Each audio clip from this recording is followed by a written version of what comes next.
Oi pessoal, tudo bem? Meu nome é Jonathan Camilo, eu sou diretor de produção e editor aqui da Udin Filmes. Tudo bem, pessoal? Eu sou Iberê Pereira, eu sou roteirista e diretor daqui da Udin Filmes. Nós estamos aqui para apresentar para vocês a palestra, que é uma contrapartida do projeto de lei federal Cine Drive-In.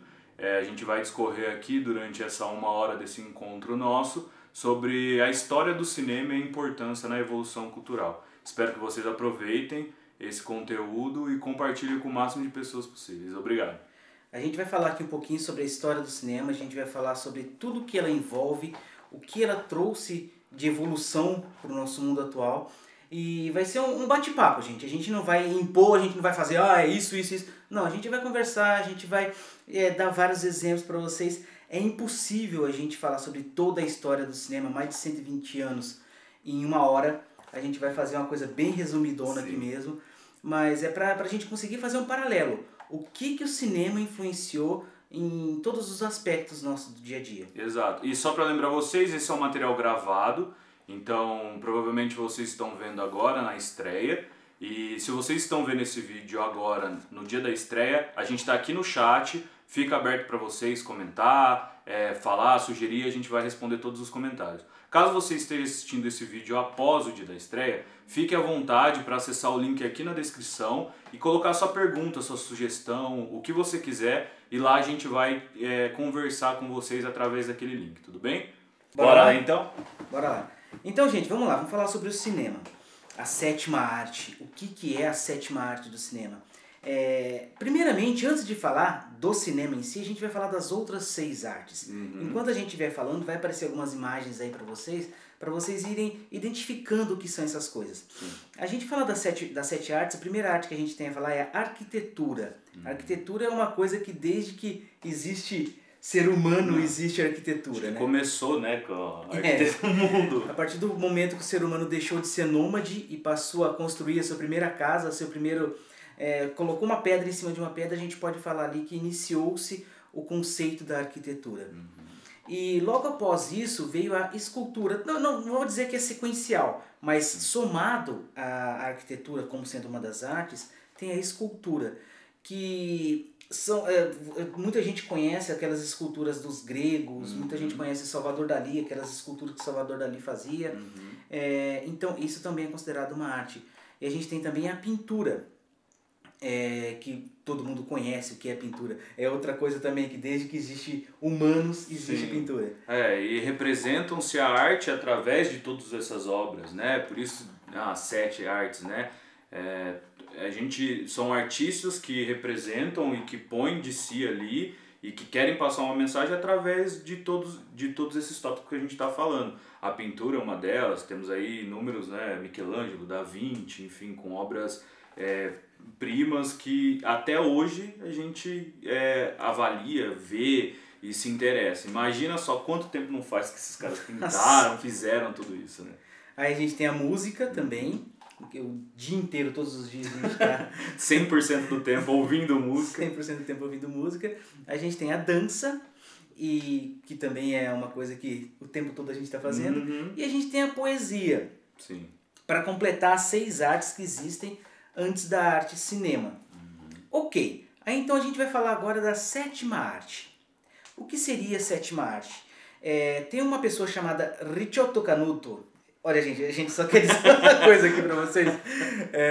Nós somos brasileiros. Sim. A nossa língua mãe é o português, então nós não somos muito bons em falar outras línguas. Outras pronúncias, vocês vão ver que tem russo, tem francês, tem italiano, então, por favor, não nos julguem. Quando a gente falar, o nome vai aparecer aqui embaixo. É melhor. Só para vocês entenderem o que a gente está querendo dizer. Mas vamos lá. O Ricciotto Canuto, ele disse: o cinema é uma síntese das 6 artes que o precederam. Então, vocês podem ver nessas imagens que a gente mostrou para vocês, que todas essas imagens foram extraídas de filmes. Inclusive a música é uma imagem extraída de filme, Sim, a dança é uma imagem extraída de filme, exatamente isso. Então o cinema ele acaba sendo uma síntese de todas essas artes. Por isso que é chamado, segundo ele, a sétima arte. Sim, e inclusive ali a gente tem arquitetura, pintura, né, escultura. Se a gente pegar o cinema em si, né, falando um pouco da minha função como diretor de produção, a gente vê que para eximir lá, para colocar na tela e passar aquela mensagem, não é óbvio, os atores são importantíssimos, a história como um todo, mas o cinema, a gente fala que a locação é um personagem. Então a locação ela é composta por profissionais das outras artes, né? A gente tem pintor, marceneiro, escultor, todos trabalhando também no cinema. Então eu concordo plenamente que o cinema, a sétima arte, é uma síntese de todas essas artes. Né? Exatamente. Até arquiteto, as pessoas falam, mas é arquiteto no cinema. Claro, Sim. E os cenários? A construção dos cenários, né? Existem as locações reais, né? E existem as locações de estúdios. E são produzidas. A arquiteta vai, desenha, aí vai o marceneiro, enfim, e produz. E aí a gente tem, óbvio, os nomes para cada função dentro do cinema. Mas são profissionais das outras artes, vamos dizer assim. Exatamente, exatamente. Bom, então, a gente agora figurou para vocês o que é o cinema, o que é a sétima arte, quais são as artes que estão envolvidas no cinema. Então a gente vai falar agora um pouquinho sobre o histórico do cinema. De onde veio o cinema, como surgiu a ideia dessa imagem em movimento. Desde a época das primeiras pinturas, a gente pode falar até da época rupestre, que tem aquelas primeiras pinturas, realmente, pintura em parede, que o homem tem necessidade de ver essas imagens em movimento. E mais ou menos no século XIX, começou-se a ter um desenvolvimento maior dessa necessidade, dessa vontade de ver imagem em movimento. Tanto que até antes, um pouco antes desse momento que a gente vai falar, que existe o pré-cinema. O pré-cinema é um momento que as pessoas estavam começando a criar. Por exemplo, você vai saber bem, Jonathan, que o Jonathan também ele é ator, e ele é ator do teatro. Então é um cara que está muito envolvido no teatro. Sim. Existia o teatro de luz e sombras. Sim, é muito conhecido na Ásia, né? Que você tinha ali a sua imagem projetada num telão atrás de um refletor, então a sua imagem, a sua sombra refletia. Aquilo ali é uma representação de cinema, já uma representação de cinema. Óbvio, era ao vivo com atores ali atrás, mas era uma maneira de imprimir para o espectador em uma tela. E era um pano que tinha uma luz atrás que fazia a sombra. Então, muito famoso na Ásia, né? Começou lá e depois essa técnica foi se explorando para o Ocidente e tudo mais, mas ainda assim é uma arte que é mais popular na Ásia. Aí, seguindo essa linha, a gente tem também uma chamada lanterna mágica. Lanterna mágica. Nós aqui que tem a barba meio branquinha, o Jonathan, ele pinta a barba. Não, o meu é o cabelo não dá pra esconder, ainda bem que eu tô longe da câmera. Então, a gente era acostumado no nosso tempo de escola a uma coisa chamada retroprojetor. Não sei se ainda existe hoje o retroprojetor, vocês coloquem nos comentários se vocês ainda conhecem essa técnica do retroprojetor, que é o seguinte: tem um aparelho retroprojetor exatamente que coloca uma luz com uma lente que ela é focada em uma parede branca, com as imagens que o professor quer passar, o que uma pessoa quer transmitir, quer mostrar. Às vezes até no próprio quadro, né? Na própria lousa, no quadro verde. Ali. No próprio quadro dos professores, eles colocam lá, dão um jeito de mostrar. Imagina um professor de biologia que quer mostrar uma célula para a sala inteira. Então ele tem que projetar aquilo lá. Sim. Então esse é o princípio da lanterna mágica, né? Lanterna mágica, exatamente. Esse é o princípio. Que é um equipamento que vocês vão ver aí na imagem, é um equipamento que tinha uma lamparina dentro dele, porque ainda não tinha sido inventada a lâmpada ainda. Sim. Tinha uma lamparina dentro dele e uma lente. E essa lente, entre a lamparina e a lente, tinham imagens que você conseguia projetar ela na parede. E as pessoas ficavam vendo aquela imagem na parede e ficavam, nossa... É tipo um PowerPoint hoje, né? Tipo PowerPoint e estática, gente. Estática, sem movimento nenhum. A gente está falando da época pré-cinema. Aí começaram as pessoas a tentar fazer movimento. Fazer alguma coisa, fazer essa imagem movimentar. Vocês vão ler aqui embaixo, é uma palavra horrível de se falar, que é fenaquistiscópio. Eu acho que é mais ou menos isso. Eu não vou me atrever a falar. É horrível essa palavra. Que ela é um disco que tinham vários palhacinhos lá, várias pessoas com uma espada lá, que se você girasse esse disco, você ia ver aquela pessoa fazer um movimento da espada. E associado a isso, tinha uma coisa chamada, que agora é mais fácil, zootrópio. O zootrópio, vocês já devem ter visto em algum lugar, é uma imagem que tem um cavalinho correndo, que vocês não estão vendo aí agora, tem um cavalinho correndo, e que eram frames, aquilo que hoje a gente chama de frame, que eram frames que quando você vê aquele movimento muito rápido daquelas imagens passando, você tem a sensação de movimento. Bom, então só um adendo do que o Iberê falou sobre esse aparelho, que eram fotos, né? Então são frames que elas estavam colocadas em sequência nesse aparelho, e quando você girasse você tinha a sensação de movimento que o cavalo estava correndo. Foi aí que começou-se o estudo de movimento de imagem. Então eles entenderam que parte desses movimentos dariam-se tipo, em 24 fotos. Se você tem esse número de 24 fotos, ou seja, 24 frames por segundo, você não tem a sensação de foto, e sim de vídeo. E aí dali que se começou esse estudo, e mais pra frente a gente usa esse número até hoje, né? 24 frames por segundo, 30 frames por segundo que a gente está gravando agora, que é mais popular. Aí quanto mais os frames, mais informação você tem, e aí você consegue pôr mais slow, então 60 frames, 120 frames por segundo, e por aí vai e não para mais. Mais um adendo ainda, a gente vai fazer vários adendos, mas só um adendo só. É isso que o Jonathan está falando, os frames por segundo. O que é um frame por segundo? Gente, é o seguinte, são fotos por segundo. Vou acabar agora com todas as místicas que você tem. Não existe vídeo, vídeo, existem fotos. Então são quantas fotos por segundo são necessárias para você criar um vídeo. O seu celular, ele está filmando, mas ele está tirando microfotos ali por segundo, por mais que você não perceba isso, mas ele está fazendo ali microfotos por segundo para que ele consiga transmitir a ideia de vídeo para você. O famoso FPS, né? Frames per second. Então, essa é a ideia do zootrópio, os frames por segundo, então essa é a ideia do zootrópio. Aí a gente tem um cara chamado, lá vamos nós. É francês esse? Agora é francês. Etienne Jules Murray. Jules Murray. É horrível, gente. Então, vamos lá. O nome tá aqui, ó. É mais fácil. Então esse cara, ele começou a estudar os movimentos dos animais. Ele tirava várias fotos dos animais. Por exemplo, vocês vão ver essa imagem aqui agora, é de um pelicano. Ele está fazendo essas imagens do pelicano batendo as asas, então transmitindo essa imagem em vários frames, você consegue ver o movimento desses animais. Então, esse é um dos principais nomes para você imaginar a técnica do frame por segundo. Ok, então agora a gente já passou da fase do pré-cinema. Sim. Vamos começar agora a fase inicial, o primeiro cinema, os primeiros 20 anos. A gente tem dois nomes para falar para vocês, que um nome com certeza é muito conhecido e o outro talvez não tão conhecido. Mas, vamos lá. O primeiro nome é Thomas Edison. Thomas Edison todo mundo já deve conhecer, porque é o inventor da lâmpada. Sim, O Thomas Edison. O segundo nome são dois nomes, na verdade, que são os irmãos Lumière.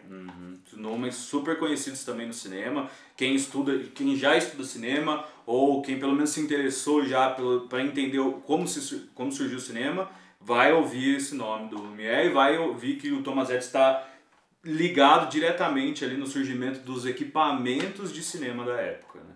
Então, o que a gente imagina? São duas pessoas completamente diferentes. Sim. Duas pessoas em lugares completamente diferentes. Os irmãos Lumière na França e o Thomas Edison nos Estados Unidos. Sim. Completamente diferentes. Então, o que acontece? Essas pessoas, elas tiveram mais ou menos uma ideia do que seria transformar uma imagem em movimento mais ou menos juntos. A gente pode dizer assim, entre o ano de 1893 e 1895, Sim. que foi mais ou menos esse momento das ideias.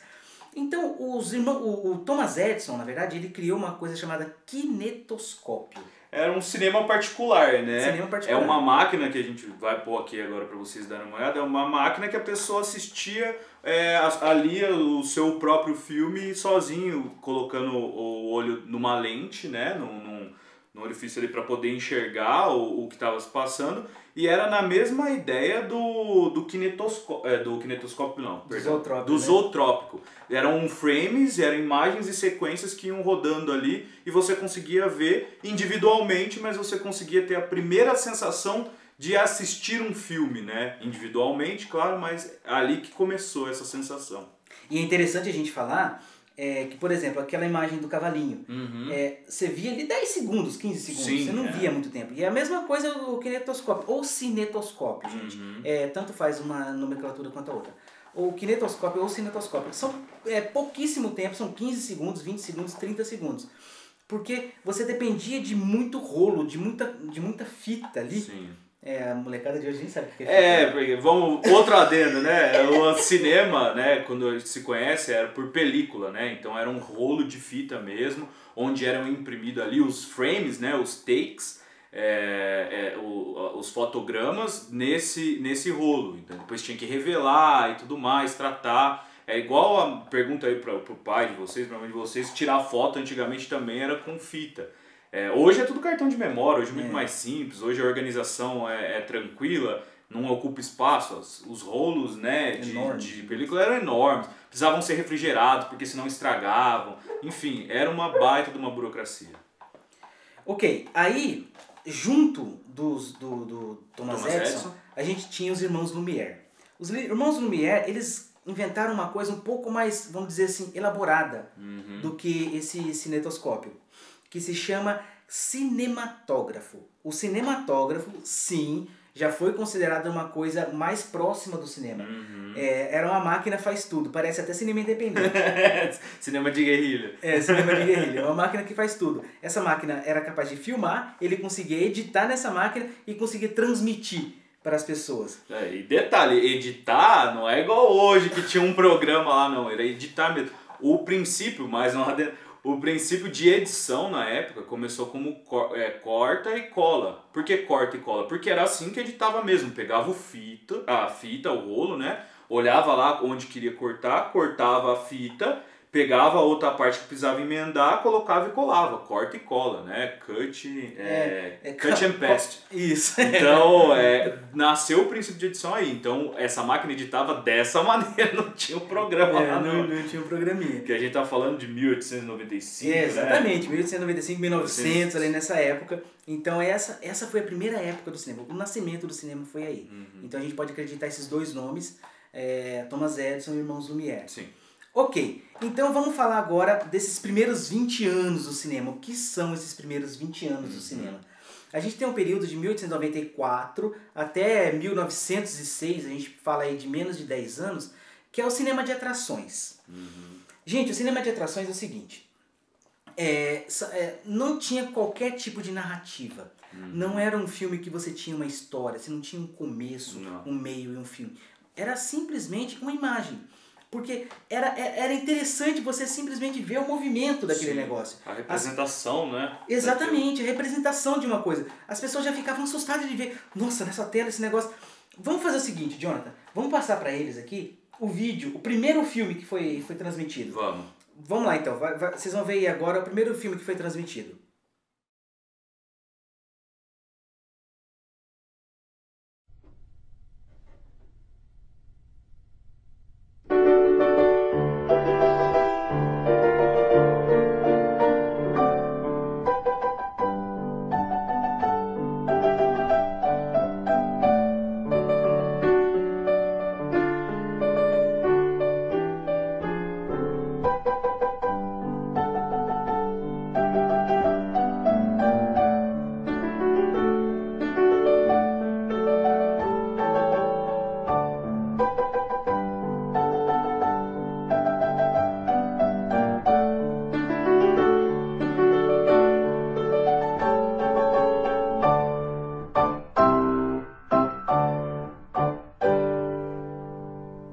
Então viram, esse primeiro filme que foi transmitido é o filme dos irmãos Lumière.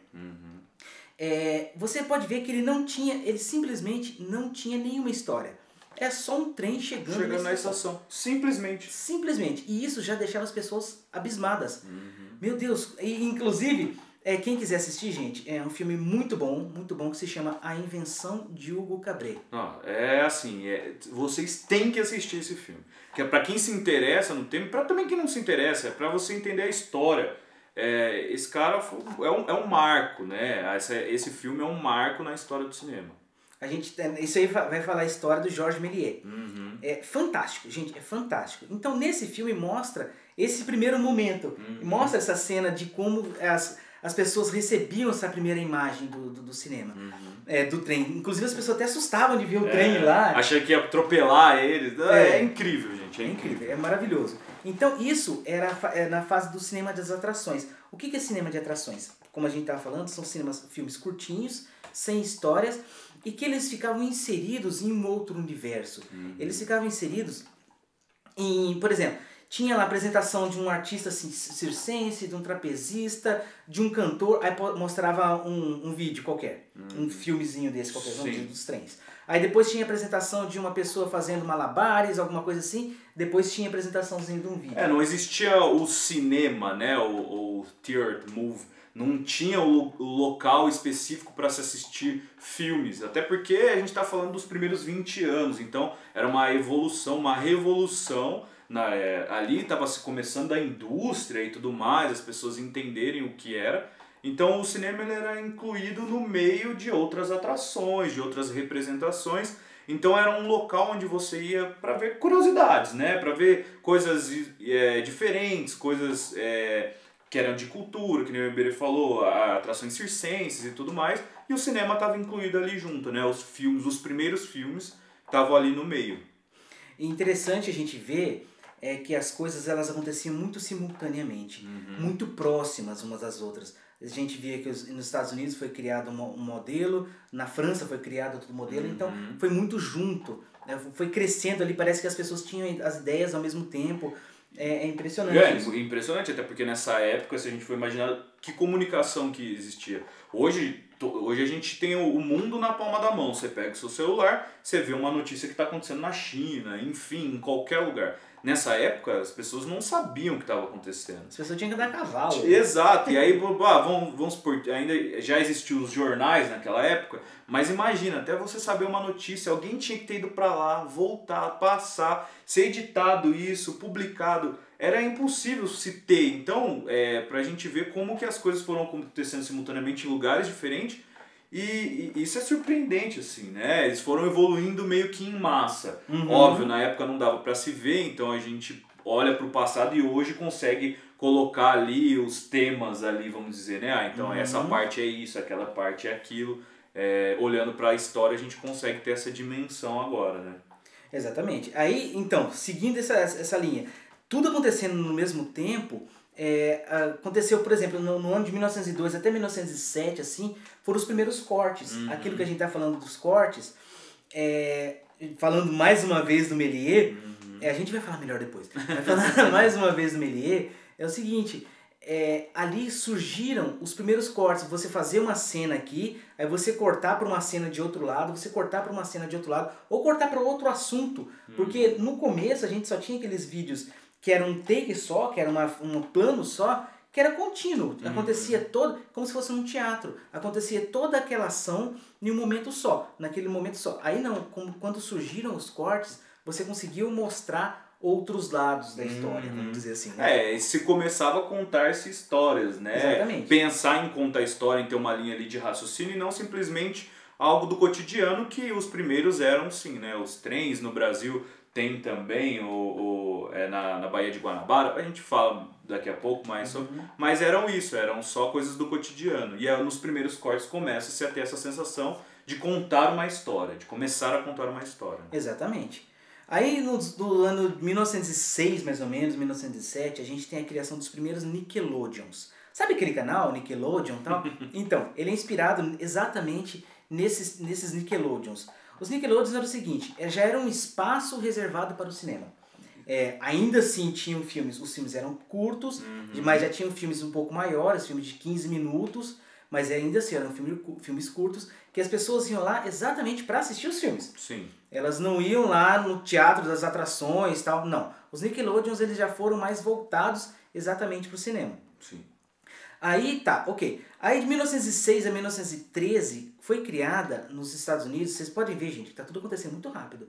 E de 1906 a 1913 foi criada no cinema a MPPC, e aí começou a industrializar mais o cinema.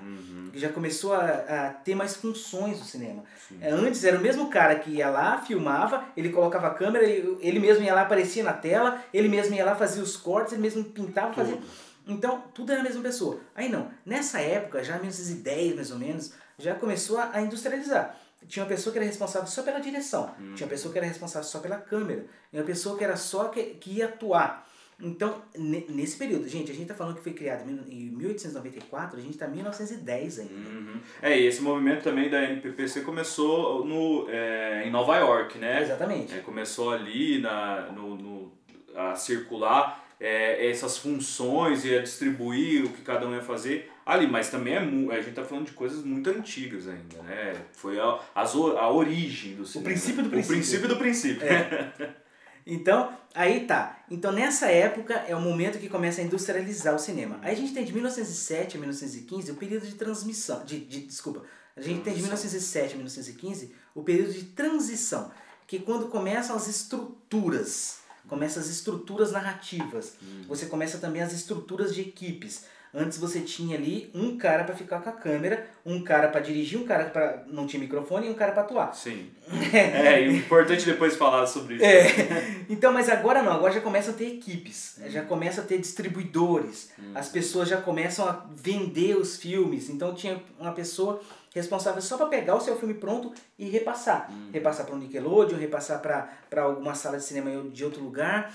A gente já vai falar do período histórico que é de 1914, que teve a abertura do Canal do Panamá, mas então nessa época a gente já tem uma estrutura maior, a gente já tem aquela criação, aquela equipe maior de cineastas.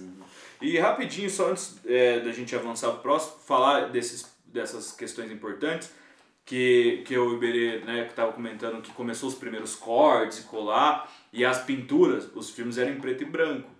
Para você ter um filme colorido, existia um profissional de pós-produção, um colorista, que hoje se faz num aplicativo, né, num programa de edição, mas não, era uma técnica de desenhar em cima do fotograma. Então, imagina a delicadeza que esse profissional não tinha que ter para colocar um filme colorido, né? Os filmes não tinham som, eles não eram 100% mudo, né? A gente vai falar agora nesse próximo avanço, mas não tinha captação de som, mas sempre tinha ali um pianista, algum profissional, algum músico tocando um tema enquanto estava se reproduzindo aquele filme. Mas só para vocês terem uma ideia de como era minucioso a função de edição mesmo, né? De corte, cola e coloriza um filme, né? Isso que o Jonathan tá falando aí, do pianista e tal, isso acontecia muito nos Nickelodeons. Os Nickelodeons, tava lá a transmissão, tava lá a imagem rolando, e o que acontece? Ficava um pianista lá do lado, gente, um pianista realmente ao vivo lá do lado, tocando a musiquinha pra te entreter, pra dar alguma coisa, um charmezinho a mais, porque só ficar aquela tela lá, e o barulhinho do cinetoscópio lá, não rola. Não ia ser interativo, não ia ser atrativo. Não ia ser atrativo. Então tinha um pianista lá tocando uma música qualquer, muitas vezes selecionada, escolhida pelos próprios diretores, mas muitas vezes era o próprio pianista que escolhia. Sim, era improvisado você precisa passar uma sensação do que... Era tipo, né, a visão dele sobre aquela obra, né? Exatamente. Se for ver, ele colocava ali a arte dele, uma das artes também, né, a música, em cima ali da reprodução das imagens, né, e do vídeo. Junto desses Nickelodeons, a gente tinha os Penny Arcade. Os Penny Arcade era aquelas salas do Thomas Edison, a gente já voltando para os Estados Unidos, aquelas salas do Thomas Edison, que a pessoa pagava um penny para poder assistir aquele videozinho lá. Então tinham vários equipamentos, cinetoscópios, vários equipamentos desse um do lado do outro, para as pessoas ficarem assistindo. E só para retratar aquele momento que a gente estava falando de cinema de atrações, esse tipo de coisa, o local que era transmitido, que era feito esse cinema de atrações, se chama Vaudeville. Os Vaudevilles é onde tinham lá as pessoas, que tinha até show de horrores, tinha uma loucura, gente, tinha uma loucura. As pessoas ficam lá bebendo, ficam lá, olha, era meio que bagunçado. Sim. Mas esses Vaudevilles eram a primeira atração, era uma atração para iniciar o mundo do cinema. Ok, a gente já falou do Méliès? Falamos do Méliès, né? Já retratando para vocês a questão dos cortes de cena. Vamos deixar aqui na descrição o nome do filme, que é Viagem à Lua, né? É um baita de um filme. É importantíssimo que vocês vejam o filme e também vejam A Invenção de Hugo Cabret. A Invenção de Hugo Cabret, que conta meio que os bastidores ali do filme A Viagem à Lua. E, cara, é muito legal vocês acompanharem. Vai ficar aqui na descrição o nome de tudo. É interessante realmente porque o Méliès, ele participou da primeira transmissão do Lumière.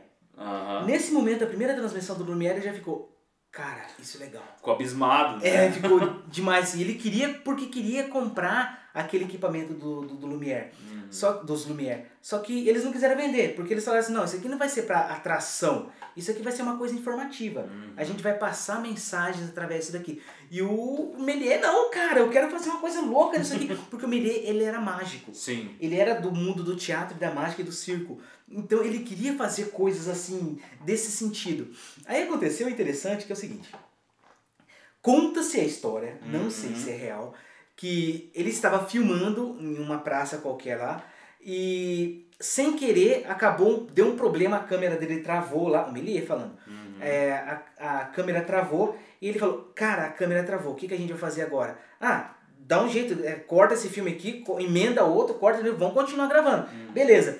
No que ele fez isso, as pessoas já tinham mudado de posição. Então tinha uma pessoa não estava ali e depois essa pessoa surgiu. Você teletransportou, né? Ela teletransportou para aquilo lá. Aí ele viu aquilo e falou, cara, que legal!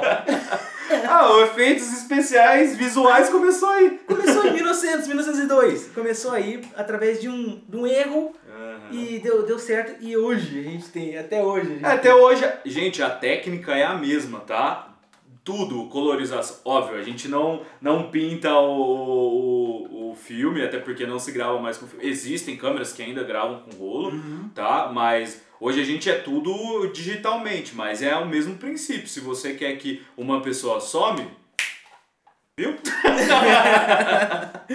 Então, ok. Aí surgiu tudo isso, todo esse movimento, essa mágica. Então, igual o Jonathan tá falando, a gente vai disponibilizar para vocês aí... Na descrição, os nomes, vai ficar tudo aqui embaixo. Fiquem atentos a esses detalhes que são muito ricos. Você conseguir assistir esse filme, você vai começar a entender qual é a magia do cinema. O que esse transmite para as pessoas. Sim. Ok. Aí a gente tem as fases históricas. A gente está falando de cinema, então a gente tem que falar todas as fases. Gente, é o seguinte. Se existe uma coisa que é estúpida no mundo, é guerra. Sim. Só que...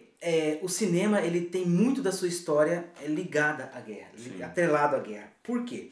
Porque a gente tem duas guerras mundiais muito grandes que assolaram a Europa, principalmente. Pegou muita coisa do mundo, ok? O Japão, principalmente, que eu diga. Sim. Mas assolaram a Europa, destruíram a Europa. E então, nessa fase da Primeira Guerra, ou entre guerras e a Segunda Guerra, a gente teve movimentos muito grandes na história do cinema. A Primeira Guerra ela foi de 1914 a 1918. E a gente pode ver que é exatamente nesse momento que o cinema está desenvolvendo. Sim, era onde estava acontecendo tudo ao mesmo tempo. Lembra que a gente falou que não se tinha informações fáceis como hoje, e era uma evolução mundial e simultânea que era incrível, e que foi ali bem no meio, bem no momento onde estoura a Primeira Guerra, né? Então eu estava desenvolvendo, esse estouro da Primeira Guerra, ele atrapalhou completamente o desenvolvimento do cinema, principalmente no mundo europeu. Com isso, os Estados Unidos eles acabaram desenvolvendo mais o cinema, porque as pessoas que estavam lá fazendo a guerra dos Estados Unidos são umas, mas as pessoas que são voltadas para o cinema dos Estados Unidos são outras. Porém, as pessoas que estavam na Europa são as pessoas que estavam tendo tiro do lado de casa. Então, ali na Europa, realmente, atrasou completamente o mundo do cinema. Então, desse período de 1914 a 1918, foi o período que o cinema em si, ele era muito usado para informação. Eles levavam informação para as tropas através do modo cinema, né? De um projetor numa tela lá, filmado alguma coisa, então levavam informações para as tropas. Além disso, levavam um pouco de entretenimento também, porque os soldados ficavam lá destruídos, brigando, tiro, aí mostrava um pouco de entretenimento. Tinha dançarinas, tinha essas coisas, que concorda ou não concorda, faz parte do momento histórico, e associado a isso tinha o cinema, que era para entreter as tropas também, além de informar. Daqui a pouquinho a gente vai falar do movimento de vanguarda. Que é entre as guerras, né? Exatamente, que é entre as guerras. E agora a gente vai falar só um pouquinho, só antes da Segunda Guerra. Gente, Segunda Guerra Mundial. Nazismo. É um tema muito difícil, é um tema muito tenso para a gente falar, só que o cinema, infelizmente, foi utilizado de uma forma que ajudasse o nazismo, infelizmente. Da mesma forma que o Santos Dumont ficou estarrecido quando viu os aviões dele sendo utilizados na guerra. Na guerra para levar bomba e, enfim, que era um meio de locomoção e acabou transportando as bombas, né, que destruíam pessoas, casas, lares. Então, o avião não era feito para isso, né? O cinema também não foi feito para isso. O cinema não foi feito para isso. Mas foi usado, infelizmente. Mas foi muito utilizado por isso. Foi muito utilizado para a informação das tropas do Hitler. Foi muito utilizado também para comunicação para as pessoas, fazer muita propaganda nazista através do cinema. O cinema foi muito usado para propaganda nazista. Foi assim que eles disseminavam as ideias deles. Então, através do cinema, pelo menos na Europa, eles utilizavam muito esse meio para poder transmitir as ideias loucas deles. Eu sei que é uma mancha, é uma mancha na película do cinema, só que é um momento que a gente tem que retratar. É um momento, não é legal de se falar, mas é um momento histórico, então faz parte da história do cinema, faz parte da história do mundo, então temos que abordar esse ponto, né? Infelizmente. Aí a gente tem no momento que a gente falou que a gente ia dizer depois, que é o momento entre guerras. Isso. Que é um momento, é uma fase histórica, que é o cinema de vanguarda, que ali, na verdade, teve vários momentos, né? Vários movimentos nessa época. Era um momento onde tinha a necessidade de se expressar e de falar, porque tinham acabado de passar por uma fase de guerra, então era algo que assolou ali as pessoas, que deixaram as pessoas traumatizadas, né? Imagina você fazer parte de uma guerra, mesmo que você não esteja lutando, mas você está se defendendo. Então você precisa se defender a sua vida. Então esse momento foi o momento de expressar isso, né? De falar desses traumas, de mostrar os traumas, de falar sobre política, né? Veio todos esses movimentos aí nesse momento entre guerras. É um momento que eles não queriam fazer simplesmente uma historinha de amor, de beijinhos, porque essa não era a realidade que eles estavam vivendo. Eles estavam vivendo uma realidade mais dura, mais agressiva. Então nesse momento não eram filmes que você diria que hoje são os filmes padrão de hoje. Não, não são, gente. Eram filmes que foram criados exatamente igual o Jonathan está falando, que era para expressar aqueles sentimentos que eles tinham. Então, muitas vezes, você tinha vários tipos de movimentos. Você teve nesse foi um momento de vários tipos de movimentos que lançaram ao mesmo tempo. A gente tem, por exemplo, o dadaísmo, a gente tem o surrealismo, a gente tem o expressionismo. O dadaísmo, por exemplo, veio da arte, né? Veio do... que os artistas, eles falaram assim, arte é o que a gente quer que seja. Então, o dadaísmo foi a destruição da arte. Eles pegavam lá, você pode ver aí agora nessa imagem, um mictório, que é o lugar onde as pessoas usam para urinar. Eles colocaram simplesmente lá e falaram, isso aqui é uma arte. Então, isso foi o dadaísmo.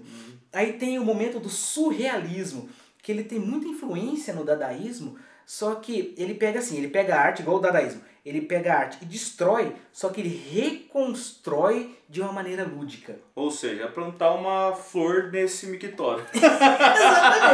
Exatamente. Reconstruiu de uma forma lúdica, de uma forma diferente. Você pode ver exemplos, por exemplo, do surrealismo, é o Salvador Dalí. Sim. Inclusive, gente, o Salvador Dalí, ele trabalhou no cinema, ele trabalhou em uma produção cinematográfica, aqui está o nome, não vou me aventurar a falar. Eu também não, deixei pra vocês. Então, a gente tem esses movimentos. Aí, associado a isso, a gente está falando que, por exemplo, um dos países que mais sofreram com a guerra foi a Alemanha. Sim. Tanto na Primeira quanto na Segunda Guerra. Principalmente na Segunda Guerra. E nesse entre-guerras, eles tiveram um movimento muito forte, chamado de expressionismo alemão. Sabe aquele quadro do Munch? Que faz assim, ó, o grito. Tá aqui na tela agora. É melhor esse quadro. Então, você pode ver esse quadro, é um quadro expressionista. É um quadro expressionista alemão. E foi transmitido essa sensação, esse movimento, esse esse poder no cinema também. Uhum. Foram produzidos vários filmes nesse momento, por exemplo, O Gabinete do Dr. Caligari. Também Nosferatu, que é filme de vampiro nessa época.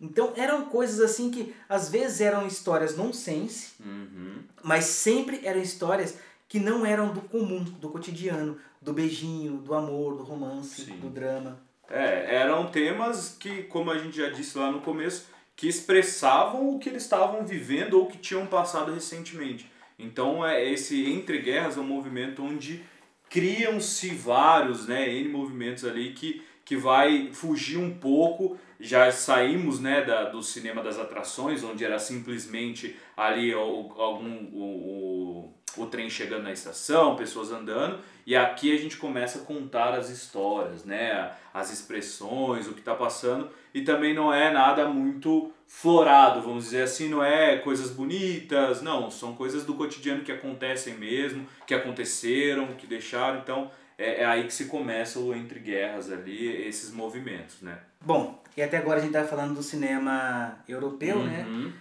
da influência que teve nas guerras e tal. Agora vamos passar um pouquinho para os Estados Unidos. Sim. A gente tem, nesse período do Entre Guerras, ali mais ou menos no ano de 1930, a criação de uma ferramenta, de um movimento muito interessante, que é o movimento do Cine Drive-In. O que seria isso? Vamos lá. A gente viu que eles, na Europa, eles estavam buscando identidade, buscando fazer novas formas, novos métodos, surrealismo, expressionismo. E nos Estados Unidos eles já estavam desenvolvendo mais enquanto estava tendo a guerra. Então eles já estavam criando outras formas de assistir a um filme. E uma dessas formas foi criada pelo chamado Richard Hollister. Nossa, já falamos, o nome vai estar aqui. É ruim, né? Richard Hollister. Richard Hollingshead. Isso. Rolling Stones. Isso. Richard Rolling Stones. Vamos lá então.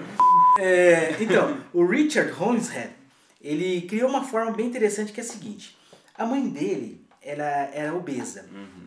E hoje, gente, é o seguinte, vocês estão vivendo um mundo completamente diferente do que eu e o Jonathan vivemos. E muito diferente ainda do que era a época de 1930, que esse Richard viveu. Porque hoje tem muita acessibilidade, graças a Deus e graças a nós, os seres humanos, que começamos a entender que todo mundo tem direito a tudo. Sim, evoluímos, Que nós evoluímos. Então, as coisas estão tendo mais acessibilidade. Ainda falta muito, mas estão tendo mais acessibilidade. Lugar para cadeirante, lugar exclusivo para idosos. Sim, pra gente obesa mesmo, as cadeiras com maior amplitude, Então... Exatamente. No cinema, você vê agora cadeira exclusiva para pessoa obesa. Sim. Porque todo mundo tem direito a assistir filmes, todo mundo tem direito a se divertir, todo mundo tem direito a ter um entretenimento. Sim, entendi. E o Richard, ele tinha uma mãe obesa e ela não conseguia ir ao cinema, porque as cadeiras de lá eram muito pequenas. Elas não cabiam ela era muito obesa. Então o que acontece? Ele queria que a mãe dele assistisse a filmes. Aí o que ele inventou? Ele pegou um projetor de cinema, colocou lá no capô do carro dele, amarrou um lençol em 2 árvores, à noite projetou o filme naquele lençol e deu certo. A mãe dele conseguiu assistir o filme do carro dela. Sim. E as pessoas começaram a ver aquilo, nossa, que interessante. Ele começou a cobrar entradas e começou a ter esse acesso, para essas pessoas, esse modo de assistir o cinema, Várias pessoas começaram a gostar daquilo, o que ele fez foi patenteou. Aí na década de 50, essa patente foi quebrada e aí virou várzea. Aí todo mundo tinha um acesso, todo mundo conseguia reproduzir os filmes nesse escopo, vamos dizer assim, nessa metodologia. E um fato interessante, e esse movimento foi criado em 30, em 50 ali, nessa época, e atualmente a gente teve que trazer esse movimento novamente, por conta, infelizmente, de uma pandemia, do Covid, do coronavírus. A gente ainda está numa pandemia, óbvio, e foi um projeto nosso, o Cine Drive-In, que trouxe de novo essa metodologia, esse escopo de se assistir no cinema, porque você conseguia isolar as pessoas, né? Então você estava no seu carro sozinho ou com sua família e você não tinha acesso às outras pessoas. Então o Cine Drive-In, que foi criado lá atrás, veio à tona de novo nesse momento de pandemia que a gente ainda vive. Obviamente a tecnologia apurada, né? Antigamente não tinha tanta tecnologia, mas hoje em dia, por exemplo, o Cine Drive-In, você para o seu carro e o som do filme é direcionado no FM do seu rádio, então você escuta toda a sonoplastia, todo o som do filme direto no seu carro, né?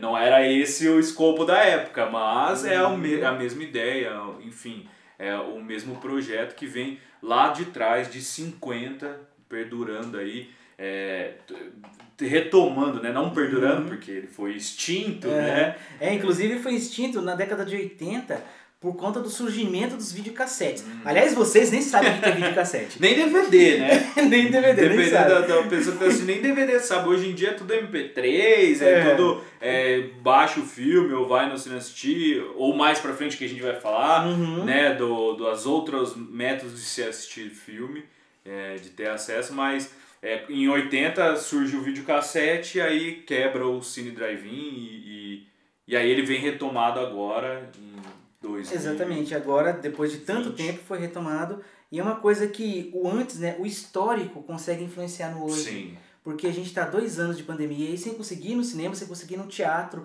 assistir a um show. E no cinema drive-in, inclusive eu fui a um show de música no cinema drive-in. No show formato, né? No show drive-in, né? Exatamente. Então, isso influenciou realmente o nosso mundo de hoje. E continuando esse movimento, a gente está falando de Hollywood, né? Sim. Vamos continuar falando de Hollywood. Melhorou, hein? Olha o inglês. Começou a melhorar. Hollywood. Então, a gente falando de Hollywood, a gente tem a MPPC, voltando um pouquinho no tempo, né? Lembra quando a gente falou da MPPC? Então, a gente tem a MPPC, que é Motion Pictures Patent Company.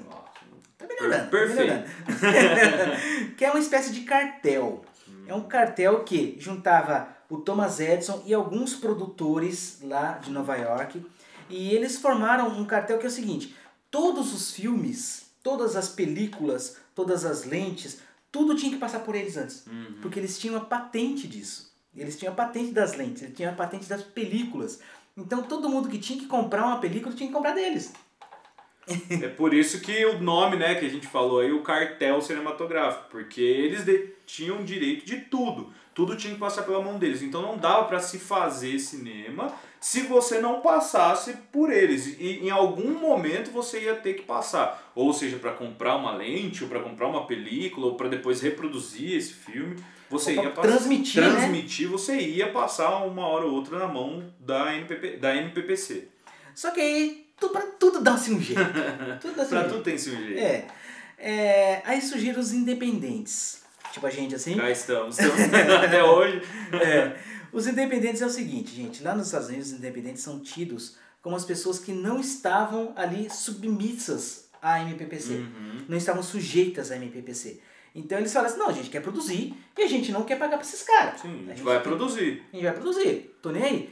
Mas a gente tem que dar um jeito nisso, porque se a gente produzir aqui em Nova York, a gente vai ter que passar por eles. Sim. Então vamos fazer o seguinte, vamos voltar um pouquinho na história, bastante ainda.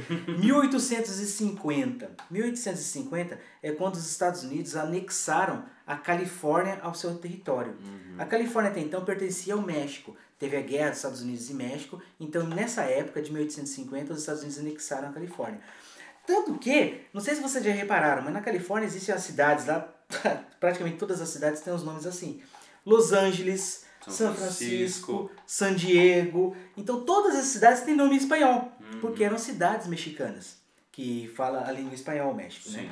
Então, aí o que acontece? Eles juntaram, anexaram ali em 1850, por quê? Para os Estados Unidos, aquilo ali era uma mina de ouro, literalmente. Literalmente, né? Era a corrida do ouro, a corrida do petróleo, tudo nessa época ali, né? Nessa região, né? Então eles queriam explorar isso, eles queriam aproveitar tudo que estava nessa época lá. Só que foi muita gente para lá, muita gente. E acabou inflando um pouco essa região. E muita gente acabou ficando sem trabalho. Associado a isso, um pouquinho mais para frente agora, voltando de novo aos tempos relativamente atuais de lá, né? Eles tinham os independentes que estavam querendo sair de lá de Nova York, eles falaram assim, por que não? Vamos pra lá também. Vamos pra lá também. Foram pra lá. Só que lá, eles chegando, eles tiveram uma sorte muito grande. Eles tiveram várias sortes grandes. Mas eles tiveram uma sorte muito grande que é a seguinte. Tinha muita mão de obra. Muita gente querendo trabalhar. Precisando trabalhar, passando fome, né? Passando fome, precisando trabalhar. E lembra-se, gente, que a gente estava falando que já estava industrializando, já tinham várias funções que foram criadas nesse período aí no cinema. Então, não era simplesmente só o cara que fazia a filmagem. Era o cara que também sabia pintar, era o cara que sabia fazer uma escultura, fazer o cenário. Então foi juntando várias pessoas ali e conseguiram essa mão de obra. Além disso, o clima. O clima de Los Angeles, daquela região, é um clima mais seco e é um clima que tem várias paisagens. Você tem ali montanhas, você tem praia, você tem deserto, você tem muita coisa ali, então você consegue explorar muito lá. Então para eles, a região da Califórnia foi uma região maravilhosa, uma região que tinha tudo para dar certo. Só que aí a gente tem um momento de guerra de novo. Voltamos às guerras novamente. Voltamos às guerras.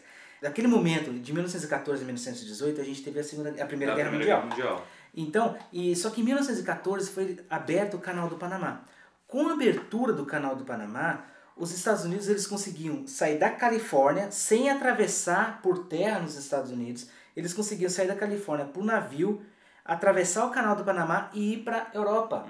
Então eles os independentes conseguiam exportar os filmes deles para a Europa através do Canal do Panamá. Nessa época, então, começaram a surgir grandes estúdios. Surgiu a MGM, surgiu a Paramount, que até hoje existem esses estúdios lá. E aí, a MPPC aos poucos foi caindo e caindo. Deixou de existir. E deixou de existir. Então, os independentes lá dominaram o mundo. Se tornaram os hollywoodianos, né? Exatamente. Aí, criou-se Hollywood e falando do paralelo que pode trazer para hoje, Los Angeles... tem um dos metros quadrados mais caros do mundo. De tanto que foi valorizado, de tanto que esse movimento cresceu, de tanto que fez com que as pessoas quisessem estar lá. Sim. Hoje você vai andando nas ruas de Los Angeles, você vê um monte de artistas, você vê cantor, você vê um monte de pessoas lá que vivem disso, que vivem da arte. E tem muitos brasileiros que saem daqui e vão morar na Califórnia, né? Vão morar nessa região. Para trabalhar com isso também, exatamente. Exato. Essa é a meca do cinema mundial. Ok. Bom, falamos de Europa. De Estados Unidos, óbvio, né? A gente precisou falar o surgimento do cinema, surgiu-se lá, esses movimentos. Mas agora vamos falar do nosso Brasilzão também, né? A gente precisa contextualizar com o Brasil, né? A gente precisa fazer o nosso paralelo. Lembra aquilo que a gente está falando, que em 1895 foi a primeira transmissão do cinema lá dos Lumière? Então, já em 1896, já foi a primeira transmissão aqui no Brasil. Sim, foram meses, né? Porque é 8 de junho... Exatamente. De 1896, né? Meses. Então não foi uma coisa que levou décadas, não, foram meses. Meses depois já teve a primeira apresentação aqui no Brasil. Inclusive, essa data ela não é tão correta porque é comemorado o Dia Nacional do Cinema em 19 de junho. E a primeira exibição é dia 8, então não se tem ao certo se é dia 8 ou 19, ou se é 19, porque é o dia do cinema nacional. Enfim, mas esses meados aí de 8 a 19 de junho ali foi tudo feito. Nessa época, né? Sim. A gente nada que a gente pode falar assim exatamente, porque tem fontes que falam que é uma coisa e fontes que falam que é outra. Sim. Mas a época é essa, 1896, em junho de 1896. E em 1897, gente, um ano depois, 1897 já teve a primeira sala de cinema do Brasil, que chamava Salão de Novidades Paris. Então, essa época já estava começando a desenvolver, as pessoas já estavam começando a gostar mais das coisas feitas e das coisas relacionadas ao cinema. Isso. Sim. Aí o primeiro filme produzido no Brasil já foi em 1897. Foi muito rápido. Então, assim, o Brasil também acompanhou toda essa evolução, também foi meio que junto, né? Foi tudo simultâneo, e como a gente já falou várias vezes, né? Nessa época não se tinha a acessibilidade da comunicação tão simples e tão fácil, tão rápida. Então imagina o tempo que demorava para saber, não, aqui no Brasil também estava fazendo, lá também estava fazendo, então foi uma evolução mundial mesmo, né? Foi uma evolução cultural. Exatamente. E esse filme, o primeiro filme que foi produzido no Brasil foi O Ancoradouro de Pescadores na Baía de Guanabara. O princípio do primeiro filme lá dos Estados Unidos, que era a chegada do trem na estação, é o mesmo princípio desse filme brasileiro, que é o ancoradouro de pescadores da Baía de Guanabara, que era o navio chegando lá na Baía de Guanabara. Infelizmente não se tem mais esse filme. Existem 24 fotogramas, não sei se é na Biblioteca Nacional, mas no Arquivo Nacional, no Rio de Janeiro.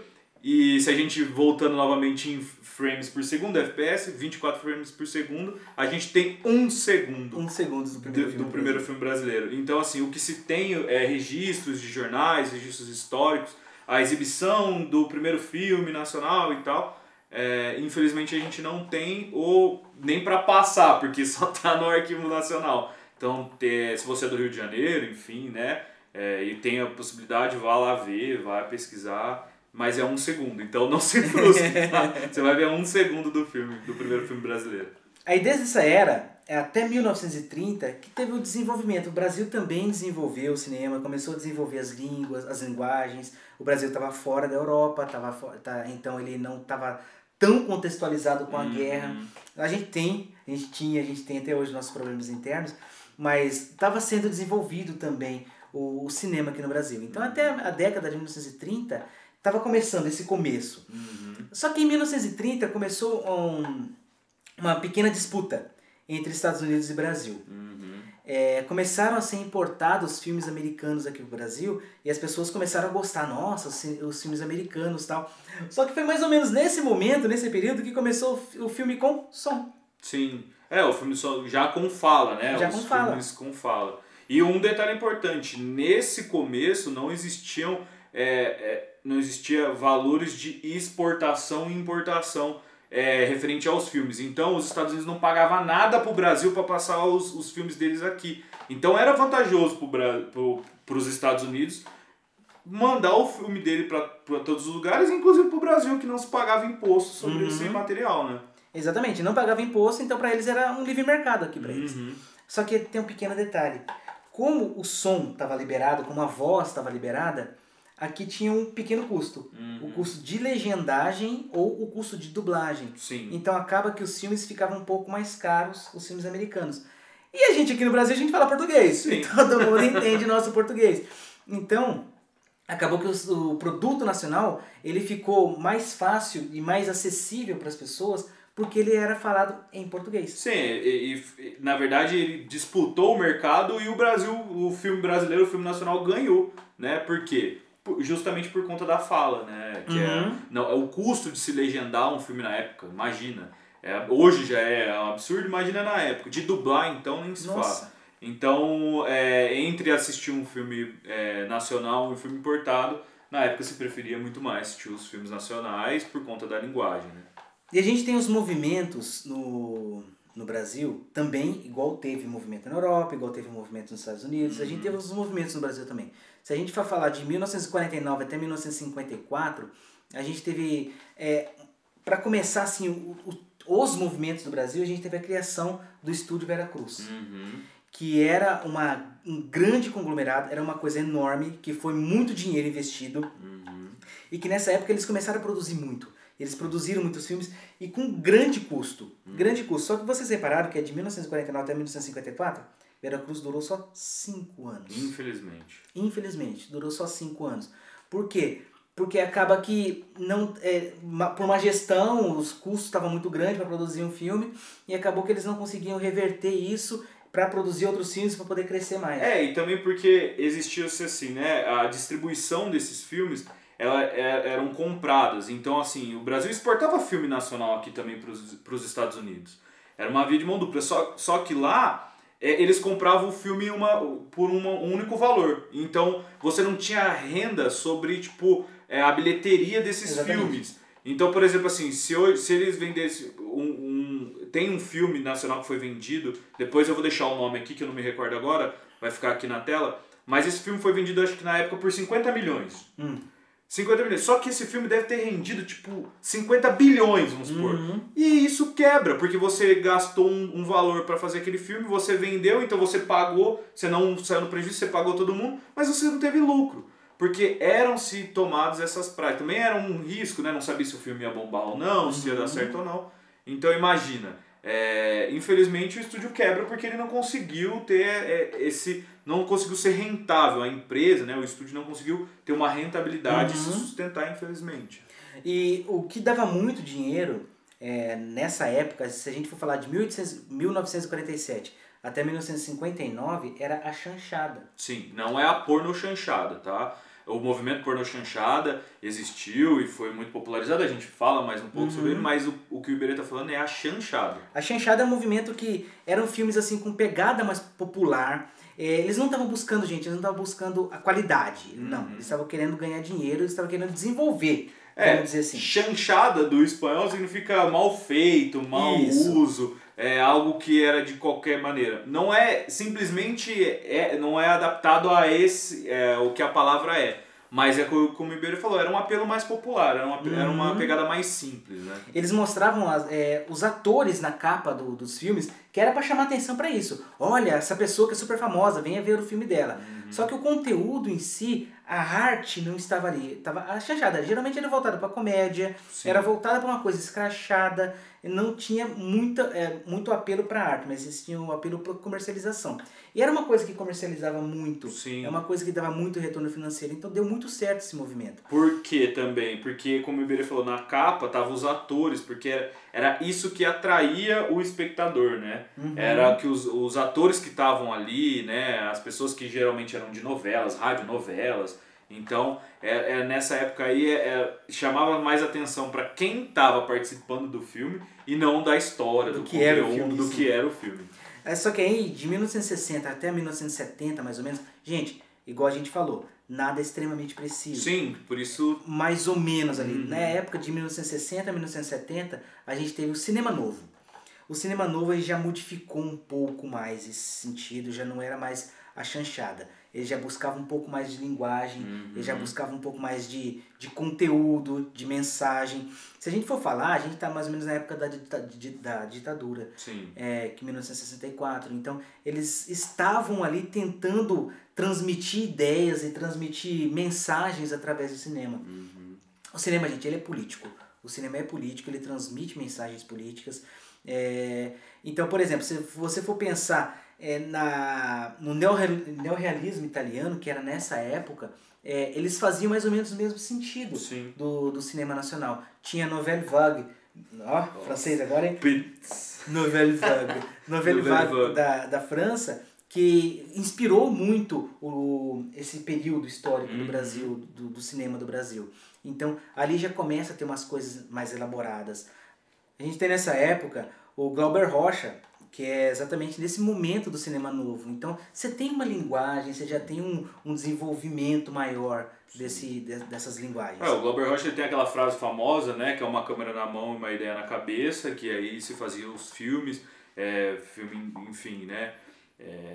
Mas o que a gente quer dizer com isso? Que são esses movimentos que veio ali, que surgiram no momento que o Brasil estava passando por uma ditadura militar, que se surge esse tipo de movimento. É sempre assim, né, gente? Se a gente for comparar os históricos, né, obviamente a guerra é uma coisa que assola a humanidade, são movimentos duros, mas são nesses momentos que parece que a gente evolui, que tem uma sensação ali de algo que é explorado, uma que necessidade de desenvolver outras coisas. Exato, uma necessidade de se criar. A própria pandemia, algo que assolou o mundo inteiro, né? A gente vive numa pandemia há 2 anos e criam-se necessidades de aprimorar as coisas evoluindo. Vocês estão vendo uma videopalestra, né? Provavelmente se fosse num momento que não seria de uma pandemia, a gente estaria presencialmente falando com vocês.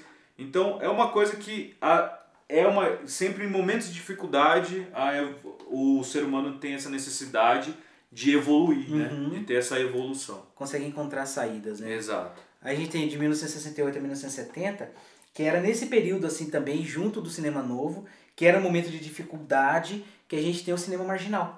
Que a gente pode exemplificar com aquele O Bandido da Luz Vermelha, que é um cinema mais underground.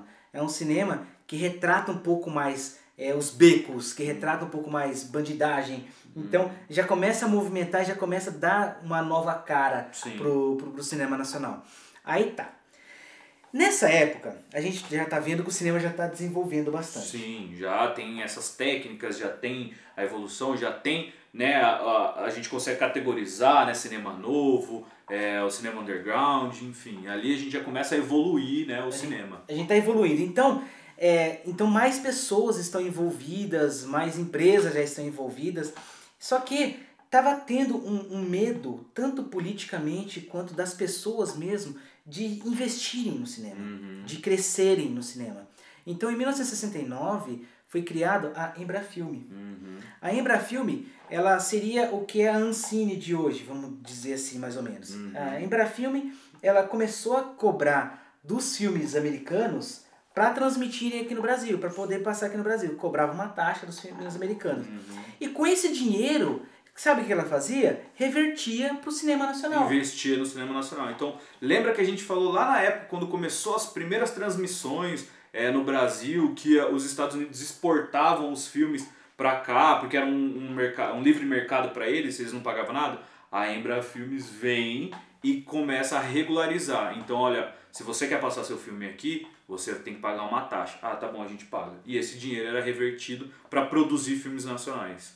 E isso evitou os problemas, por exemplo, que aconteceu com o Estúdio Veracruz, que quebrou o Estúdio Veracruz exatamente porque eles não tinham apoio, eles não tinham suporte financeiro para poder produzir. Não tinham incentivo, né? Aí continuando, nessa época que começaram os incentivos, aí começaram várias produções, começaram a desenvolver várias produções. Continuou vários movimentos, tal, mas também foi criado alguns outros. Por exemplo, a Pornô Chanchada. A Pornô Chanchada foi criado nesse momento, que era um movimento que também levava... Gente, é assim, quando você fala pornô chanchada, fica uma coisa feia. A gente tá falando com crianças, com adolescentes, mas a gente tá falando de um movimento histórico. É um movimento histórico do cinema. É um movimento que estava retratando mais o cinema erótico, que mostrava corpos de homens, corpos de mulheres, e que mostravam também nesse movimento o erotismo misturado com a comédia. Sim, e era tinha um apelo popular enorme, então era rentável para as empresas e para quem estava produzindo esses materiais, né, esse estilo. A gente fala que era o cinema malicioso, é um cinema que tinha... muito teatral, né? Era um cinema muito assim expansivo, muito grande e tal, muito teatral, mas também levava um pouco para malícia e levava também para comédia. Então isso era um movimento muito importante. Aí o que acontece é o seguinte, ok, teve esse desenvolvimento, teve esse momento da porno chanchada, as pessoas começaram a ficar meio que enjoadas disso, o cinema começou a ficar com esse estigma de só estar produzindo isso, que as grandes produções eram essas, as produções que não retratavam isso eram um pouco menores. Sim. Então na década de 80 a gente teve assim, um período que a gente pode falar que é um período, a idade das trevas do Brasil, sim, quase isso. Um momento ali onde não se produzia muita coisa. Se produzia muita coisa, é uma idade que não se produzia muito, que a gente também estava num momento de muita crise. Sim. Os seus pais devem lembrar. Superinflação, a gente teve um momento de muita crise aqui no Brasil, então estava muito difícil de produzir. Agravado ao poder destruidor de um governo chamado Collor. O Collor, gente, a era Collor, ela confiscou a poupança dos seus pais. Ela confiscou as nossas poupanças. Eu também não tinha poupança, né? Eu não tinha na época, mas... Eu tava com 10 anos. Mas confiscou as poupanças, teve uma crise instaurada, uma crise muito grande. E com isso, o que acontece? Ele começou a tirar várias coisas. O Collor e a equipe dele, vamos dizer assim, começou a tirar várias coisas que tinha na nossa vida e que tinha na vida dos produtores, que é, por exemplo, a Embrafilme. Sim. Ele excluiu a Embrafilme. Além da Embrafilme, ele excluiu o Ministério da Cultura. Sim. Então, todo esse apelo e todo esse suporte que essas pessoas, que esses profissionais que trabalhavam com cinema tinham do governo, foram extintas. Simplesmente foram extintas. Além deles perderem a poupança do dinheiro que eles tinham lá serem confiscados, eles perderam os empregos. Eles perderam, tipo, cadê o meu setor? Cadê, tipo, eu trabalho com isso a vida inteira. Onde foi parar? Sumiu, foi extinto, sumiu da história. Então, acabou. As pessoas, por exemplo, em 1992 foi feito um filme. um ano inteiro. Em um ano inteiro foi produzido um filme e ele foi produzido em língua inglesa. Então, pro Brasil em si não foi produzido nada nesse ano de 1992, por exemplo. Só que aí, graças a Deus, veio um período que a gente chama de retomada. A grande retomada. Com a saída do Collor, quando o Collor sofreu aquele impeachment em 1992, teve a retomada. Isso foi, vamos dizer assim, foi criada de novo uma agência chamada agora de Ancine, que a gente conhece hoje em dia. Agência reguladora, né, do cinema nacional. Nessa época foi criada a lei do audiovisual, então começou-se a produzir novamente, começou-se a crescer novamente, começou a ter um grande aumento de produções, começou a ter novamente bilheteria para esses filmes. Sim. O Brasil começou a produzir muita coisa nessa época. Voltou-se o mercado, né? Exatamente. Voltou-se o mercado. Então as pessoas voltaram a ter os seus empregos, voltaram a produzir, voltaram a girar essa roda do cinema e essa...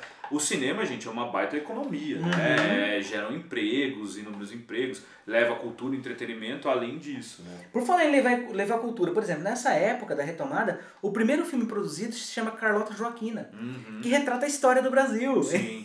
Então, é muita cultura, desenvolve-se muita coisa. E em 2003 a gente tem um período chamado pós-retomada, que cresceu ainda mais, que começou a ter vários lançamentos de filme, explosão de bilheteria. Então começou-se a ter, por exemplo, no ano de 2013, que a gente está hoje na pós-retomada, né? No ano de 2013, foi produzido 127 longas. É muita gente, coisa. Em um ano foi produzido 127 longas no Brasil. É o mesmo que 10 filmes brasileiros por mês. É muita coisa. Bom, então, a gente chegou agora na atualidade, né? Sim. E a atualidade, gente, igual a gente tá falando sempre, tá tendo muita revolução. O tempo todo. O cinema é uma constante evolução. Ele vai crescendo daqui, crescendo ali, inventando novas formas, novas linguagens. E a gente tem uma coisinha chamada Netflix. Os streamings, né? Os streamings. A gente não podia deixar de falar dessa nova revolução e abordar o tema dos streamings, né? Dessa evolução cinematográfica. Mas antes vamos passar vamos recapitular a era das reproduções, né? Das acessibilidades que a gente tinha aí. Vamos fazer um histórico do que era a Netflix. Em 97 a Netflix era uma locadora. Sim. Era uma locadora que quando ela foi criada, né? Ela foi criada como sendo uma locadora de DVD. Então ela foi criada naqueles mesmos moldes, tranquilos e tal. Só que em 2007 ela começou a evoluir. Ela criou um plano de assinatura para os clientes. Então o cliente tinha lá um plano de assinatura mensal e ela pegava os filmes sem pagar mais pelos filmes. Locadora, gente, não sabe, era um local físico onde você ia lá e pegava os títulos, né? Você pegava os DVDs, você locava os DVDs, você tinha... Lá você pegava 5, 10 DVD, assistia em casa, voltava e devolvia. Você pagava por filme, por DVD, né? Existia de fita cassete também, depois foi aprimorado para os DVDs. E aí a Netflix era uma locadora e ela criou, que nem o Iberê falou, um plano de assinatura. Então você não pagava mais pelos títulos. Você pagava uma assinatura e por mês você tinha um limite X de filmes para ir lá alocar e depois devolver. Aí nessa época, em 2007, já elas começaram a transmitir filmes na internet. Então as pessoas que tinham lá nos Estados Unidos, que tinham essa assinatura de filmes físicos, também conseguiam assistir filmes na internet. Então eles tinham essa coisa híbrida. Sim. Aí em 2010 eles foram e falaram assim, não, vamos fazer uma revolução geral aqui agora. Não existe mais locadora. Não existe mais locadora, vamos fazer só streaming. Só filme que a gente coloca no nosso site aqui e as pessoas pagam uma mensalidade e assistem um filme aqui. VOD, né? Video on demand. Isso foi em 2010. Com isso, eles foram expandindo para o mundo inteiro, porque já não tinha uma coisa física. Não se limitava mais à regionalidade que eles tinham, né? Ali nos Estados Unidos, naquela cidade específica. Foi amplo, né? Exatamente. Ampliou, aí foi para América Latina, Brasil. Então o Brasil começa aqui em 2010 a conhecer a Netflix. E a gente está falando de 11 anos atrás. Sim. Esse gigante que é inteiro aí no mundial, isso foi 11 anos atrás. Em 2015, há 6 anos atrás, foi criado o primeiro conteúdo original da Netflix. Ou seja, o primeiro conteúdo que eles mesmos produziram. Até então era uma locadora onde tinham títulos criados por outras empresas que, né, enfim, diversas empresas, eles tinham os títulos lá. E em 2015 eles criaram o primeiro projeto deles, produzido independente, né? Netflix, original Netflix. Gente, Beasts of No Nation. Como? Beasts of No Nation. Nossa, olha esse título aqui. Então, gente, se vocês forem avaliar, o tempo é muito curto.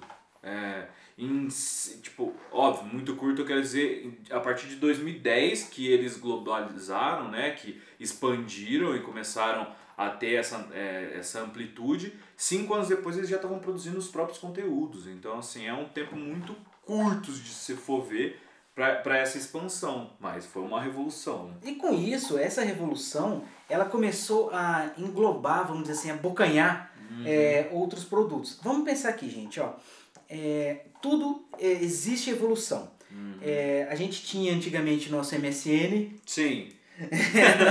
nosso aplicativo de mensagem, nosso Orkut. E ele foi evoluindo, foi sendo modificado. A Netflix, a primeira coisa que aconteceu foi a extinção das locadoras. Sim. As locadoras, não estou falando da Netflix em si, mas o streaming, o serviço streaming. Sim. O serviço streaming, ele englobou, ele abocanhou as locadoras.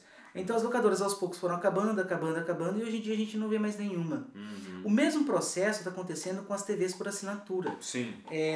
Não estão extintas, obviamente não estão extintas, mas os próprios canais que existem na TV por assinatura estão desenvolvendo o seu próprio streaming. Estão indo por essa linha. E é por isso que hoje a gente tem inúmeros plataformas de streaming, né? Foram criadas após essa revolução da Netflix. A gente tem Disney Plus, HBO+, tem o Star Plus, né? Star Plus, Star Play. Isso, Star Plays, Stars Play. Stars Play. Isso. Tem o Telecine. O Telecine, tem Globoplay. o Globoplay. Enfim, inúmeras que estão sendo criadas aí. Tem hoje a Prime Video. A Prime Video que já começou, né, no streaming. Sim. E aí fica-se a grande pergunta, será que o streaming vai abocanhar também as TVs por assinatura? A minha opinião pessoal é que já está nesse processo, os canais estão se movendo exatamente para eles não serem extintos.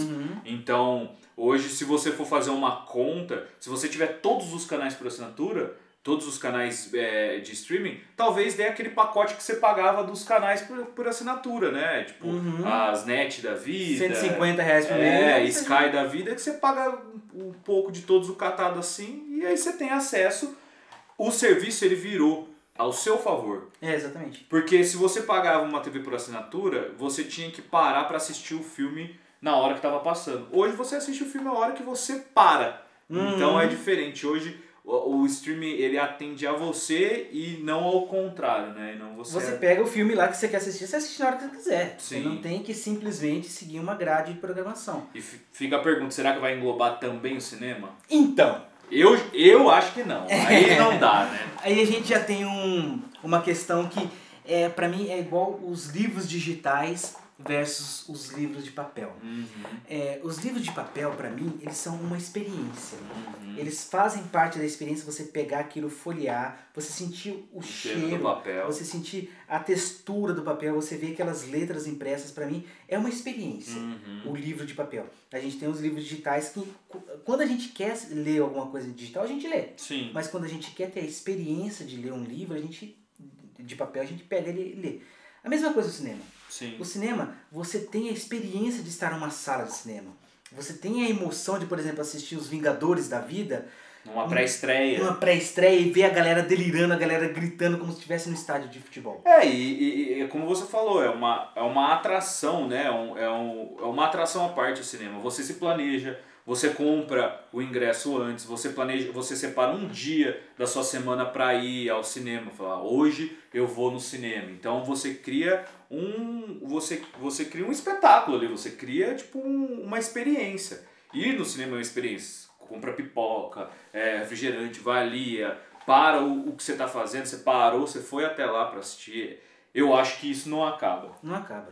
Existem sim, né, no momento de pandemia foram criados aí maneiras de lançamentos, de se assistir, você pagava um valor a mais além da sua assinatura para assistir o lançamento. E a gente viu meio que não deu certo, né? Já tem notícias aí que isso não agradou muito. Tem gente processando. Não deu muito certo com os atores que tinham direito sobre os valores das bilheterias, enfim.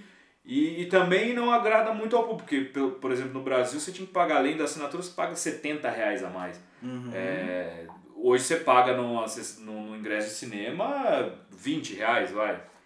Então... Na meia, né? R$20 se for estudante. Ou se tiver bônus aí do seu cartão de crédito, alguma coisa do tipo. Mas enfim, eu acho que o cinema vai ser difícil acabar. A experiência. A experiência é diferente, né, do que você assistir o filme na sua casa.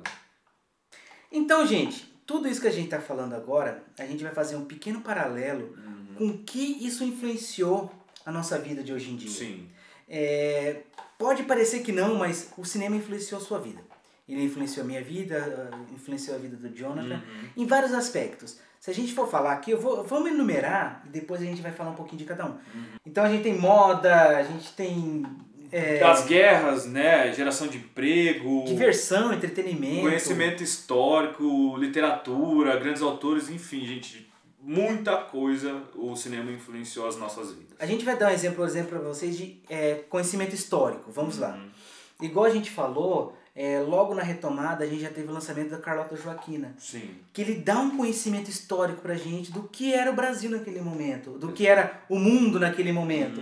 Então a gente tem um conhecimento através do cinema. A gente pode ver, por exemplo, a lista de Schindler. Sim, que fala sobre o nazismo. Exatamente. Né? Então tem uma informação muito grande para você que às vezes você não sabia o quão era pesado esse momento histórico. Sim. A gente tem, por exemplo, o filme Que é Isso, Companheiro, que ele fala da Revolução de 64, do golpe de 64. Sim, então, da ditadura militar. Da ditadura militar. Então, o cinema ele te dá esse conhecimento histórico, ele te mostra, ele te exibe o que aconteceu no mundo.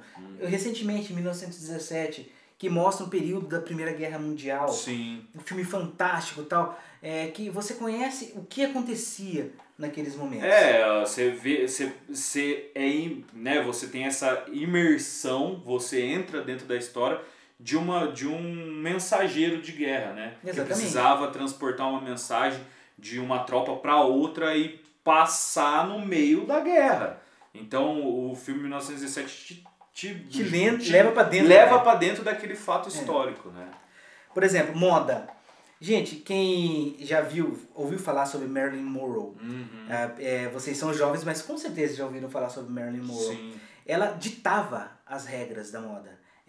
Por exemplo, tem uma cena do filme que ela fica com um vestido assim e tal. Aquele vestido dela teve uma explosão de vendas no mundo afora. A gente tem várias outras, bonequinha de luxo. A gente tem hoje em dia o tipo de roupa que as pessoas usam. Aquele ator, aquela atriz. Se você pega o Stranger Things, né? Stranger Things. Tá vendo, né? O meu, a pronúncia... Eu sou o cara da edição, então eu ponho aqui. Tá vendo esse filme aqui, ó? Essa série da Netflix? Olha, ele coloca a imagem aqui. Então... Se você vê a roupa que eles usam, que é uma roupa meio anos 90, anos 80, hoje está sendo usado. Hoje as pessoas usam esse estilo de roupa também. Então o cinema influencia diretamente a moda. Diretamente. O próprio La Casa de Papel, Fantasia, né? Round Six, que é recente aí também, você vai ver que daqui a pouco já tem um monte de gente com aquela máscara, com aquela roupa. Então... influencia ou na moda do cotidiano ou para eventos de festa fantasia, enfim. Influencia diretamente a gente, né? E isso tudo, a gente tá falando de moda, por exemplo, a gente fala dos profissionais da moda. A gente fala do estilista que desenvolveu aquilo que também no cinema é chamado de figurinista. Então, gera empregos. Sim. Outro aspecto do cinema é a geração de empregos. Gente, é muito emprego gerado. Muito, muito mesmo. Às vezes vocês veem um filme lá, tem tipo, sei lá, 20 atores, 30 atores, e falam assim, só gerou. Não. Além dos atores, tem toda a equipe técnica por trás. Tem falando tecnicamente, né? Tem os câmeras, tem som, luz, efeito especial, edição, tem tudo, a pré-produção e pós. Mas também na pré-produção a gente tem essas pessoas das outras artes que lá no começo do vídeo a gente falou. Então a gente tem os produtores de arte, a gente tem cinegrafista, figurinista, maquiador de efeitos especiais. Olha, no mínimo, assim, um projeto, um filme... 100 pessoas. 100 pessoas, de baixo orçamento, né? De baixo orçamento. Se a gente for colocar aí os filmes de Hollywood, de orçamento... São milhares. São milhares de pessoas. 10 mil pessoas Em um filme, tá? Então, geram-se muito emprego. O cinema é uma indústria que gera emprego, sim. Pessoas vivem disso. Por outro lado, além de gerar o emprego, além de ditar moda, esse tipo de coisa, ele também tem os lados reversos. Ele também tem as coisas que a gente, tipo Santos Dumont, a gente não gostaria que tivesse. Ele também passa informações de guerras. Sim. Ele também foi utilizado na guerra, então isso influenciou muito a vida de hoje. Divulgar, fazer comunicação, então isso influenciou muito hoje em dia. Então, além da coisa boa, também tem um lado ruim. Que a gente falou que é a mancha na película, né? Mancha na película. Do cinema. Essa parte da guerra, que um lado ajudou a dar uma acelerada no cinema, mas também foi utilizado de uma maneira que a gente não gostaria, como o Santos Dumont não gostou de como o avião foi utilizado nas guerras, né? E para apagar essa mancha, vamos dizer assim, não apagar, mas para tentar reverter essa mancha, a gente tem também uma outra coisa, uma outra influência de hoje em dia, que é a fantasia. Sim. Que é o amor, o entretenimento, os sonhos. Gente, quem nunca sonhou em ser o seu Gandalf da vida? Sim, do Senhor dos Anéis. Do Senhor dos Anéis, você ter aquela magia, você conseguir fazer, sei lá, os fogos de artifício em formato de coração. Sim. Quem nunca sonhou em poder ter poder de conseguir voar? Alice no País das Maravilhas. De conseguir... Game of Thrones, que não é cinema, mas também... tá nessa onda que a gente tava falando da nova evolução. Voar num dragão, né? Mas já pensou voar num dragão, cara? Ou sentar no trono de ferro, cara, ser ali um rei de tudo. Então, ele te dá essa possibilidade dos sonhos, aquele negócio do inalcançável, do inatingível. Você tá ali inserido naquele mundo, sem fazer parte dele. Então, são coisas que ele faz pra você. E além disso, Jonathan, ele também te dá possibilidade de voz. Sim, você ter poder ali de se expressar e de falar de movimentos que aconteceram no mundo, ou enfim, no Brasil, na atualidade. Você fala politicamente, né? Você se expressa, não de política, mas politicamente você está falando, né? Você está se expressando, você está colocando a sua voz naquilo e mostrando, o cinema mostrando para você como foi importante aqueles fatos, né? A gente tem aquele movimento, por exemplo, do italiano, né? Do neorrealismo italiano, que tem, por exemplo, o filme A Classe Operária Vai ao Paraíso, que é um filme que retrata isso, que é um filme que retrata a necessidade de você expor um assunto político. A gente tem no Brasil várias produções, igual a gente falou, que é esse Companheiro, Bacurau, a gente tem Marighella. Que é do Tropa de Elite, o Wagner Moura, que é o diretor, mas quem faz o filme é o Seu Jorge. É um filme muito bom de se assistir. Tá pra estrear aí nos cinemas, né? Agora ele estreia, enfim. São movimentos políticos, né, que você teve essa necessidade de se expressar. Exatamente. E o cinema te traz essa possibilidade de conhecer esses momentos. Dar voz. Dar voz a essas pessoas, isso, né? Exatamente. E a gente tem também, além disso tudo, da gente poder dar voz, expressar os sentimentos, expressar visões políticas, a gente tem a possibilidade de a gente conhecer aquilo que a gente nunca conheceria. Que não tem um acesso àquelas culturas e aquelas histórias que, tipo, ou você teria que ler um livro, ou você teria que ir atrás, pesquisar, ir a fundo e conhecer. E o cinema trouxe essa possibilidade, né? Se a gente for falar que cinema e streaming também, vamos associar. Vamos falar de audiovisual. Sim, o audiovisual como um todo. O audiovisual como um todo, ele te abre uma porta muito grande. Por exemplo, Round 6. A gente não mora na Coreia. A gente não sabe como que é a realidade da Coreia. Só que expôs pra nós uma realidade que a gente não conhecia. Que é um fato, pra mim, que foi muito marcante em Round 6, bolinha de gude. Eu jogar bolinha de gude totalmente diferente. Exatamente. Lá você tem, tipo, umas brincadeiras com bolinha de gude, você fala assim, gente, peraí. O próprio jogo da Lula, né? O jogo da Lula. O jogo da Lula é uma brincadeira totalmente regional. Tipo, não conhecia de maneira nenhuma. No seu pega-pega, né? Enfim, outras coisas que a gente até conhecia, mas Jogo da Lula e a Bolinha de Gude, pra mim, foram coisas assim, cara, não conhecia. Completamente diferentes. É, completamente. E a gente conhece, vê o submundo, né? A gente consegue ver o submundo. A gente vê o que passa lá no dia a dia deles, porque explora bastante, mostra bastante. A gente tem, por exemplo, também o filme O Caçador de Pipas. O Caçador de Pipas, ele é um filme que a gente... Gente, pesquisem Caçador de Pipas. É um filme maravilhoso que mostra uma realidade completamente diferente da nossa. A gente vê na simplicidade daqueles dois menininhos lá uma vida que a gente nunca imaginaria que existisse. Por exemplo, tem também Quem Quer Ser Milionário. É que fala mais um pouco da Índia, né? Então, que é um programa de televisão e que é uma coisa que eu e o Iberê particularmente gosta muito, que a gente fala que os conhecimentos que a gente adquire ao longo da vida nos formam. Então, muitas coisas que a gente sabe fazer, que a gente aplica no cinema, que a gente aplica no nosso trabalho, no dia a dia, vem de coisas que a gente conheceu, vivenciou ou aprendeu fora do cinema.